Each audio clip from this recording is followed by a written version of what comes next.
තෙරුවන් සරණයි මාංශ. එහෙමයි.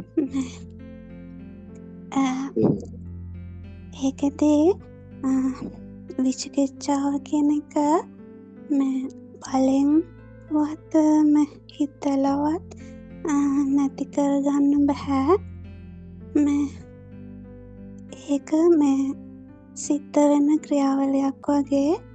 මේ ධර්මය අවබෝධ වුණාට පස්සේ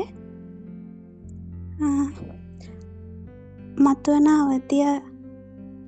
අවධියේදී තවදුරටත් මේ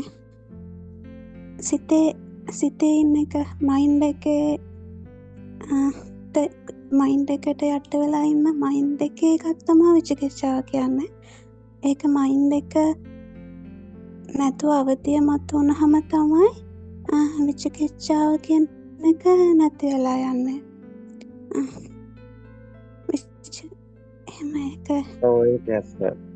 මයින්ඩ් එක තමයි විචිකිච්ඡාව තියෙන්නේ. ඇත්තටම දැන් මයින්ඩ් එක කියන්නේ දැන් සිතුවිලිනේ නේද? සිතුවිලි වල තමයි විචිකිච්ඡාව තියෙන්නේ. සිතුවිලි වල ඉන්නකම් විචිකිච්ඡාව තියෙනවා. ලෝකයේ ඇත්ත වෙලා ඉන්නකම් විචිකිච්ඡාව තියෙනවා. කෙනෙක් ඉන්නකම් විචිකිච්ඡාව තියෙනවා. ඒක ඇත්ත. ඒ කියන්නේ කෙනෙකුට නේ විචිකිච්ඡාව තියෙන්නේ. විචිකිච්ඡාව කියන එක මේ සැකය හරනහන්ස අවසරයි. ඒකෙදී මේ විචිකිච්ඡාව සැකය කියන එක මේ මයින්ඩ් එක සාමාන්‍ය මනසේ සිතක තියෙන ස්වභාවික තත්ත්වයක්. ඔය කියන්නේ සාමාන්‍ය මනසේ ස්වභාවය. අවධිය මතුවනහම තමයි ඒක තේරෙන්නේ. මේක මේ සැකයක්. ඒක සැකේ නැති වෙලා යන්නේ ඒ විදියට. ඒ කියන්නේ ඇත්තටම කිව්වොත් දැන් මයින්ඩ් එකේ ඉන්නකම් කොහොමවත් විචිකිච්ඡාවක් එනවා. ඒ කියන්නේ මයින්ඩ් එකෙන් තමයි විචිකිච්ඡාව එන්නේ. නේද? සැකේ එන්නේ විචිකිච්ඡාව එන්නේ මයින්ඩ් එකෙන්. දැන් බුද්ධ ආදී අටතෙන් කෙරේ සැකේ කියනකොට විවිධාකාර ප්‍රතිකඩයන් තියෙනවා මේකේ කතා කරන්න.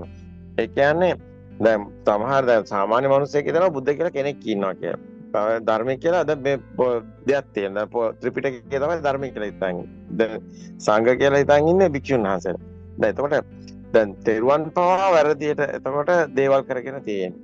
එතකොට දැන් බුද්ධ ආදී අටතෙන් කෙරේ සැකේ කියන එකට එන්න නම් විචිකිච්ඡාව දුර වෙනවා කියන්න නම් මේ ඇත්තටම කිව්වොත් එයා සත්‍ය දැනගන්න ඕනේ. සත්‍ය සැක සංකා නැතුව එයාට තහවුරු වෙන්න ඕනේ. එතකොට එයාට මෙතන මේ ලෝකේ දැන් ආත්මය කියන්නේ මොකද? ආත්මය කියන්නේ දෙයක් වගේ දැනෙන එක. ඒ කියන්නේ මේ ලෝක සංඥා තමයි ආත්ම සංඥාව. එතකොට දැන් පුටුව තියෙනවා. අම්මා ඉන්නවාද? ගෙදර තියෙනවාද? මම ඉන්නවාද? දැන් මම කියලා කෙනෙක් ඉන්නවාද?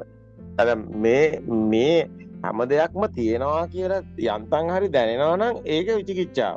ඒක සැක සංකා නැතුව මෙහෙම දෙයක් නැති බවට යට තහවුරු වෙන්න ඕනේ. එතකොට ඒ සැක සංකා නැතිව මෙවැනි මේ අපිට පේන, ඇහෙන, දැනෙන, අපි හිතන සිතුවිලි එකක්වත් ඇත්තක් නොවන බව තහවුරු වෙන්න හොඳ මෙනෙහිවීමක් අවශ්‍යයි. හොඳ විදර්ශනා ඥානයක් අවශ්‍යයි. ආලෝකයේ තියෙනවද? දැන් උදාහරණයක් ගත්තොත් ආලෝකයේ තියෙනවද? ශබ්දයේ තියෙනවද? එහෙම නැත්නම් මේ උණුසුම සීතල තියෙනවද? එහෙම නැත්නම් මේ ගඳ සුවඳ තියෙනවද? මේ රස තියෙනවද? මේ එකක්වත් තියෙනව නෙමෙයි.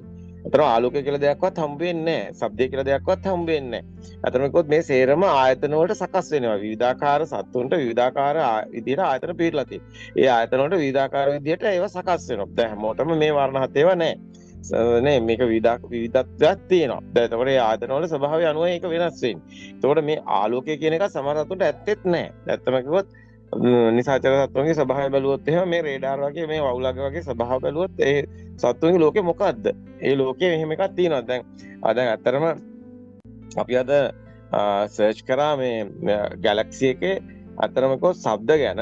ඒකට බැලුවාම මේ භූමියේ ශබ්ද පවා. එහෙම නැත්නම් මේ ගැලැක්සි එකේ තියෙන ශබ්ද ඇත්තටම ශබ්දයක් තියෙනවා වාතයේ තියෙන්න ඕනේ කියලා විද්‍යාඥයන්ගේ අදහසක් තියෙනවා. නමුත් එහෙම නැතුවත් මේක අපේ මේ ভাইබ්‍රේෂන් එකක් ගැන මේ ভাইබ්‍රේෂන් එක අහන් හිටියනම් කවුරු හරි අත්‍තරම ආරසේ ගොඩාක් අධීක්ෂණය කරා ඒ රික්තකයක් තුළ කොහොමද ඒක වෙන්නේ? ඒක වෙන්න පුළුවන්ද කියලා. එහෙමනම් එතන අකම්පිත වෙන්න ඕනේ. එහෙනම් එතන කම්පිතයක් වෙන්නේ කොහොමද? අත්‍තරම මේ සද්ද දරා ගන්න බැරි තරම් සද්දයක් අභ්‍යවකාශය තුළ එහෙම කොහොමද සකස් වෙන්නේ කියන්නේ. මම විශේෂයෙන්ම උල්කාපාත එහෙම නැත්නම් මේ ස්වභාව. ඒතකොට මේ කම්පණය කියන එක එහෙම නැත්නම් මේක ආලෝකයක්වත් ශබ්දයක්වත් ඇත්තක් නෙමෙයි. මේ අපේ ආයතන වල සකස් වෙච්ච මේ එකක්වත් ඇත්ත නෙමෙයි. එතකොට දැන් මේ ආලෝකය ඇත්ත වෙලා තියෙනවා. දැන් අපි හිතමු දැන් ලෝකයේ ඇත්ත වෙලා තියෙන තාක්කල් මේ ලෝකේ තියෙනවා කියන සැකයක් දැන් සාමාන්‍ය මනුස්සයර මේ ඔක්කොම තියෙනවා. අම්මා ඉන්නවා, තාත්තා ඉන්නවා, ඉර තියෙනවා, හද තියෙනවා, මේ සේරම තියෙනවා, ලෝකෙත් තියෙනවා. මේ ඔක්කොම ඇත්ත වෙලා දැන් මෙයා ජීවත් වෙනවා මේ එයාගේ මේ ලංකාව කියලා හදාගෙන, පෘථුවිය කියලා හදාගෙන, ආලෝකයේ ශබ්දය හදාගෙන, ඉරහඳ කියලා හදාගෙන, අම්මා තාත්තා කියලා හදාගෙන, ගෙවල් දොරවල් කියලා මේ හැම එකක්ම මේ ගහකොළද, සතාසිව්පාවද, වතුරද, අහසද, පොළවද, එහෙම නැත්නම් පාටද, වර්ණද මොකද්ද සංඥාව? ඒ ඇත්තද ඒ සංඥාව? ඇත්තටම බැලුවොත් එකක්වත් ඇත්ත නෙමෙයි. දැන් ඒක කොහොමද සැක සංකා නැතුව දුරු වෙන්නේ?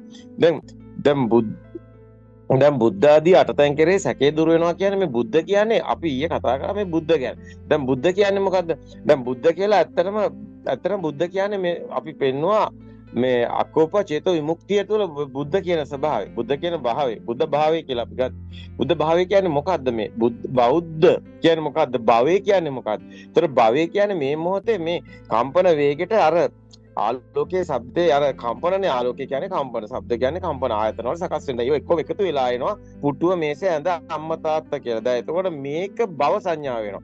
තියෙනව වෙනවා. ආලෝකෙත් තියෙනව වෙනවා. එතකොට ශබ්දෙත් තියෙනව වෙනවා. එතකොට මේක සිතුවිලි තියෙනව වෙනවා. එතකොට දැන් මේ තියෙනවා. දැන් අපි ගත්තොත් අරමුණ අජ්ජසයිදිරේ ආරෝපේ නන්දි තදුපදන බව. මේ මොහොතේ මේ දකින්න මේ පුටුව මේ මේසේ මේ ඇඳ අර මොන්ටිසෝරි දරුවට අර රතු පාට කහ පාට ශබ්ද වර්ණ අර එන හැටි සකස් වෙන හැටි ඊට පස්සේ ඒවා තියෙනව වෙන හැටි ඊට පස්සේ ෆැන්ටසි වර්ල්ඩ් එක හැදෙන හැටි සැබෑ ලෝකේ හීනේ හැදෙන හැටි මේ හීනේ ඇත්ත වෙන හැටි සත්‍ය ලෝකේ හීනේ මේක ඇත්තක්ද නෑ මේක ඇත්තක් නෙමෙයි මේ ආලෝකය ඇත්තද නෑ ඇත්තක් නෙමෙයි ඒතකොට ආලෝකය කියන්නේ කම්පන වේගය දැන් කම්පන දකින්න පුළුවන් තරංග දකින්න පුළුවන්ද බෑ එහෙනම් ආලෝකය කියලා දෙයක් තියනවද නෑ ශබ්දය කියලා දෙයක් තියනවද මේක මහා විදර්ශනා ඥානයක් එතකොට විදසුන් නුවණින් විදගෙන ගියොත් මේ ටික ඔක්කොම යාට ගලප ගන්න පුළුවන් ඒතකොට සැක සංකා නැතු දැන් ඇත්තටම කිව්වොත් මේ අකම්පිතේටයි මේ බුද්ධ කියන්නේ. බුද්ධ කියන්නේ අකම්පිතේ. අකෝප චේතෝ විමුක්තිය තමයි බුද්ධ කියන්නේ. එහෙනම් අකම්පිතේ. එහෙනම් අකම්පිතේට බුද්ධ කියන්නේ. එහෙනම් බුද්ධ ආදී අටතෙන් කරේ සැකේ නැති වෙනකොට අකම්පිතේ. ඒතර අකම්පිතේ එයාට දැනෙන්න ඕනේ. එයාට ෆීල් වෙන්න ඕනේ. එහෙනම් මේක සිතුවිලි වලින් ඉන්න තාක්කල් සැකේ තියෙනවා. එයා අත්දකින්න තාක්කල් සැකේ තියෙනවා. දැන් උතේ කියන එක හරි. අත්දකින්න තාක්කල් සැකේ තියෙනවා.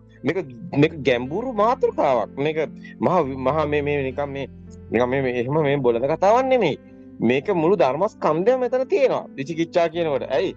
මේකේ අවිද්‍යාවයි දුර වෙන්නේ. මුළු සසරෝගෙම නිමා වෙනවා. මේ දැක්ක කියන්නේ මුළු සසරෝගෙම උග්ගටි තන්නයි. උග්ගටි තන්නයි කියන්නේ දකින්න මොහොතේ මෙයාට සැකසංකා නැත්තම් එයා ඒක ප්‍රත්‍යක්ෂ නම් එයා ඒකාන්තයෙන් මේ මොහොතේම එයා නිවන් දකින්නවා. ඒක නවත්තන්න බෑ. ඒකට හේතුව යාට ආයි සැකසංකාවක් නැහැ. එයා දන්න හොඳට මේ ආලෝකයේ ඇත්තක් නෙමෙයි. මේ සද්දෙත් ඇත්ත නෙමෙයි. මේ අපිට හිතන සිතුවිලි එකක්වත් ඇත්ත නෙමෙයි. එතකොට එයා සත්‍ය දකින්නේ කොහොමද? එයාට මේ ආයතන වලින් පිට අත්දැකීමක් නැහැ. ඒතකොට ආයතන වලින් තොර අත්දැකීමක් නැත්නම් එයා ආයතන වලට කොටු වෙලා මේ සිතුවිලි වලට කොටු වෙලා මේ මායාව ඇතුලේ එයාට සත්‍යයක් හම්බෙන්නේ නැහැ. එතකොට නමුත් එයා මායාව දකිනවා. ඒක විදගෙන නුවණින් එයාට සත්‍ය දකින්න තියෙන එකම එකයි ඒ ප්‍රඥාව, ඒ ඥානෙ. ඒ ඥානයන් අවදි වෙන්න ඕනේ. ඒ ප්‍රඥාව අවදි වෙන්න ඕනේ. එහෙනම් එයාට යුද්ධයක් තියෙනවා. එහෙනම් ඒ බුදුන් වහන්සේ කරපු යුද්ධය තියෙනවා. ඒ බුදුන් වහන්සේ ත්‍රිලෝකනාථ සම්මා සම්බුද්ධ කියන්නේ විශාල යුද්ධයක්. තුන් ලෝකෙම ජය ගන්නවා. 31 ලෝකෙම ජය ගන්නවා. ඒ කොහොමද? මේ සේරම කම්පිත ලෝක. මේ අකම්පිතේ කියන්නේ එක මානයක්වත් නැහැ. සියලු කම්පිත මානයන්. එහෙනම් එකමාන, දිමාන, ත්‍රිමාන ඔක්කොම තියෙන්නේ කොහෙද? මේ කම්පිත වෙලා. එහෙනම් අකම්පිත කියන්නේ මානයකින් තොර කතාවක්. කිසිම මානයකට යටත් නැති වෙනස්ම කතාවක්. එහෙනම් මේ විශ්වයේ කෙලවර මේ මොහොතේමයි කියලා රෝහිත අතර කිව්වා වගේ මෙතන ඔබ සත්‍ය ඔබ විශ්වයේ කෙලවර නහයන්නේ විශ්වයේ කෙලවර නොදක නිවන් දකින්නේ නැහැ කිව්වා. එහෙනම් විශ්වයේ කෙලවර මොකද්ද? මේ අකම්පිතේ. එහෙනම් බුද්ධ ආදී අටතෙන් කරේ සැකේ දුර වෙනවා කියන්නේ බුද්ධ සැකේ දුර වෙන්න ඕනේ. එහෙනම් ධර්මයේ සැකයක් නැති වෙන්න ඕනේ. එහෙනම් ධර්මතාවය දකින්න ඕනේ. ධර්මයේ දැක්කොත් බුද්ධ දකින්න ඕනේ. එහෙනම් මෙතන සැක සංකා නැතුව අකම්පිතේ එයාට දැනෙන්න ඕනේ. එහෙනම් එතන එයාට මේ හැම සකස් වෙන කිසිම අරමුණක මේ සකස් වෙන කිසිම අනිමිත්තක කිසිම සිතක යට ඇත්තක් හම්බ වෙන්න බෑ. එහෙනම් බුද්ධ ආදී අටතෙන් කරේ සැකේ දුර වෙනවා කියන්නේ බුද්ධේ කංකති ධම්මේ කංකති සංඝේ කංකති පුබ්බන්තේ කංකති අපරන්තේ කංකති පුබ්බන්ත අපරන්තේ පටිච්චසමුප්පාද ධම්මේසු කංකති සික්ඛේ කංකති කියන්නේ කුමක්ද? සත්‍ය පුජ්‍යලේ කොටස භාවයක් අත්දකින්න.